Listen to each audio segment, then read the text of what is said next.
Giklaro sa Land Transportation Office Region 11 nga dugay nang gibawal ang paglatas sa bisan unsang klase sa tricycle lakip ang mga baobao sa National Highway.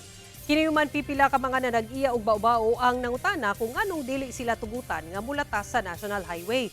Bisan pa man nga narehistro ang ilang mga unit sa LTO ug usa ang baobao sa mas dali nga pampublikong transportasyon. Sa impormasyong nakuha sa GMA Super Radyo Davao, sumala ni Yuri Lim, ang hepe sa Regional Law Enforcement Section sa LTO 11, ilawom sa balaod ang tanang three-wheeled vehicles. Gibawal tungod sa taas ka risgo, ilabi na nga ang National Highway ginaagian sa mga dagko ug paspas nga mga sakyanan.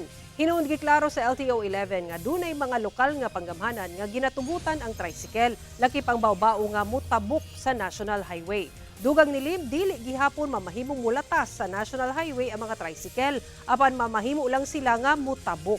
Responsibilidad na matud pa sa mga lokal nga panggamhanan ang pagbutang og mga regulasyon lakip ang ruta ug plitihan sa mga tricycle sa ilang mga lugar.